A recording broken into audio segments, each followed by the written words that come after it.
There's something unsettling about finding peace in a world that runs on chaos. You've probably noticed it by now. The way your calm becomes a mirror that reflects everyone else's storm back at them.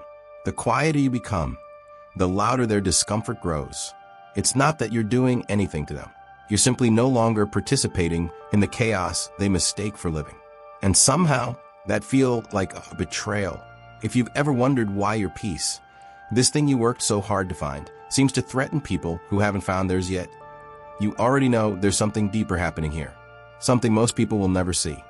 Because seeing it would mean admitting what they've been running from all along. You didn't set out to become a problem. You were just tired. Tired of pretending that shallow conversations had depth. Tired of performing emotions you no longer felt. Tired of rushing through life like everyone else. Chasing things that stopped matching the moment you slowed down enough to really look at them. So you stopped. Not dramatically. Not with announcements or explanations. You just stopped participating in the chaos. And that's when you noticed something strange. The people who claimed they wanted you to be happy suddenly seemed uncomfortable with your happiness. The ones who said they cared about your well-being looked disturbed by your newfound peace. At first, you thought maybe you were imagining it. But then came the comments. You've changed. Always said like an accusation, never compliment. You're so serious now. As if finding clarity meant losing your sense of humor. You think you're better than everyone else. The classic projection. They feel judged by your peace because they're already judging themselves. And your calm is forcing them to hear that inner voice they've been drowning out with noise. You weren't judging them.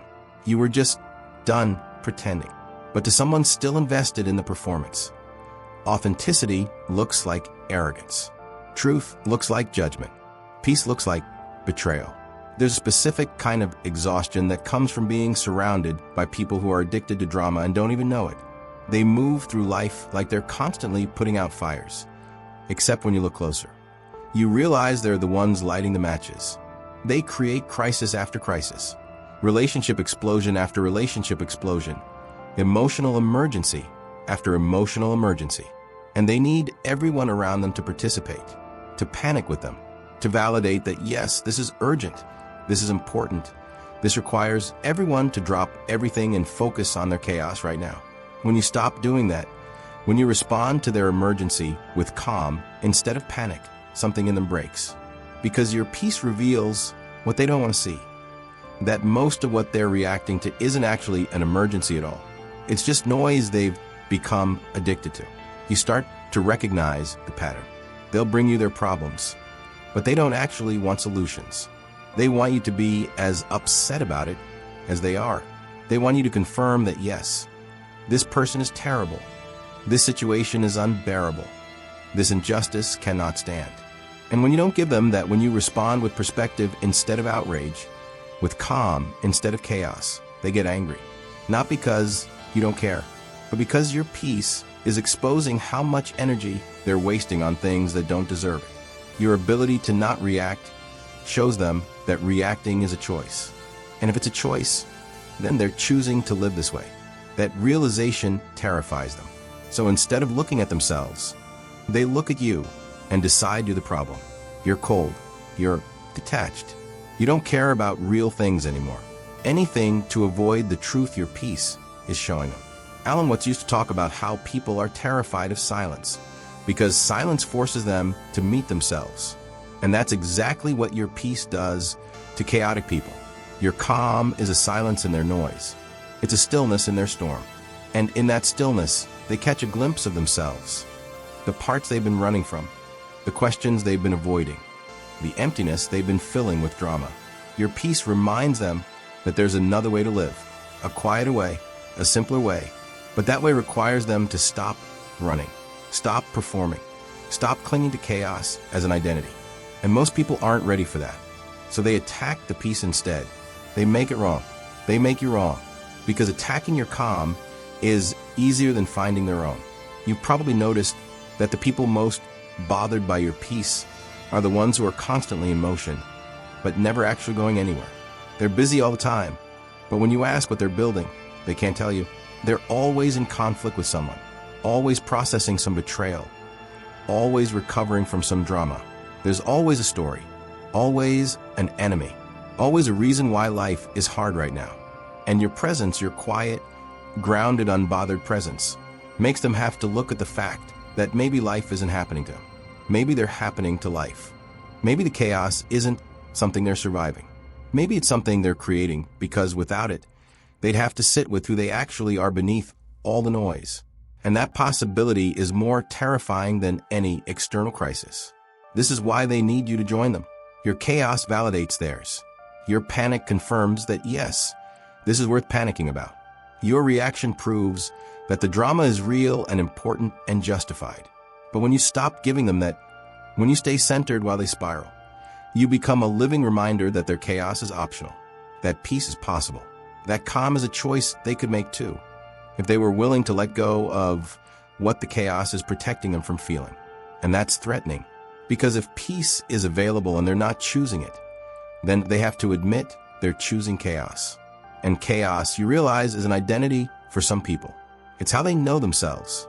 It's what makes them feel alive. Without it, they don't know who they are. There's a strange loneliness that comes with finding peace in a world that glorifies chaos. You thought people would be happy for you. You thought they'd be inspired by your calm, curious about how you found it, maybe even ask you what changed. But that's not what happens. Instead, they pull away. They stop inviting you to things because you're not fun anymore. They stop sharing their problems with you because you don't get it. They accuse you of being cold, distant, disconnected, all because you're no longer willing to drown with them. You're no longer willing to treat every small thing like a catastrophe. You're no longer willing to feed the drama they're addicted to. And in their eyes, that makes you the difficult one, the changed one, the one who doesn't care anymore. When the truth is, you care more than ever. You just don't waste your care on chaos that leads nowhere. You start to see how many relationships were built on shared suffering, shared complaints, shared outrage. You bonded over what you hated, not what you loved. You connected through chaos, not through peace. And now that you're no longer participating in the suffering, there's nothing left to bond over. The friendship was never about genuine connection. It was about having someone who would validate that yes, life is terrible, people are awful, and we're all just trying to survive. When you stop agreeing with that narrative, when you start living from peace instead of panic, they don't know what to do with you anymore, because you're no longer playing the role they needed you to play. You're no longer the audience for their chaos. And without that audience, they have to face the possibility that maybe they're performing for no reason. Maybe you felt that specific ache when someone you thought knew you says, "I don't even recognize you anymore." And you want to say, that's because you only knew the version of me that was as lost as you are. You want to tell them that you didn't lose yourself. You found yourself.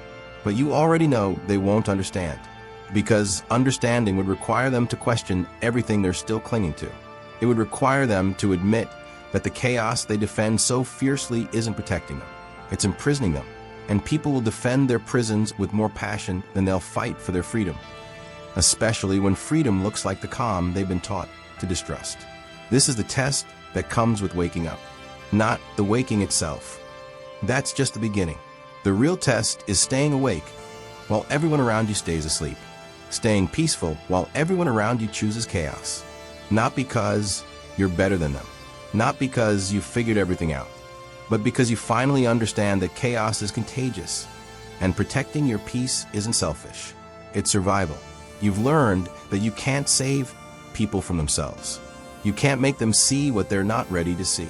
You can't rush someone's awakening by explaining yours. All you can do is stay grounded in your own peace and let your calm be the answer to questions they haven't learned to ask yet. Some of them will come around eventually. They'll hit their own wall, their own moment of exhaustion, their own breaking point where the chaos finally costs more than it gives. And when that happens, they might remember you. They might reach out quiet and humbling and ask, "How did you do it? How did you find peace?" And you'll tell them the truth. You stopped participating. You stopped feeding the drama. You stopped making small things big and started making big things small. You stopped reacting to every trigger and started responding from a place that actually served you. But until they get there on their own, all you can do is hold your peace and let them think whatever they need to think about you to make sense of their own chaos. Because here's what you've learned. Your peace isn't a judgment on their chaos. It's just proof that another way exists. And for people still identified with their suffering, proof of peace feels like condemnation. They're not upset because you're doing something wrong. They're upset because you're no longer doing what's wrong with them. You're no longer agreeing that life has to be this hard. You're no longer confirming that suffering is noble or chaos is unavoidable. Your peace is a gentle rebellion against everything they still believe. And until they're ready to question those beliefs themselves, your calm will always feel like a threat. So if you've been wondering why your peace bothers people who live in chaos, now you know. It's not about you. It never was. It's about what your peace reflects back to them. The possibility that they don't have to live this way. The realization that chaos is a choice they keep making. The uncomfortable truth that peace is available. And they're the only ones standing between themselves and it. Your calm exposes their storm. And instead of calming their own storm, they'd rather convince you that storms are just how life is. But you know better now. You've tasted peace. And once you've tasted it, you can't go back to glorifying chaos. You can't pretend noise is the same as living. You can't unsee what you've seen.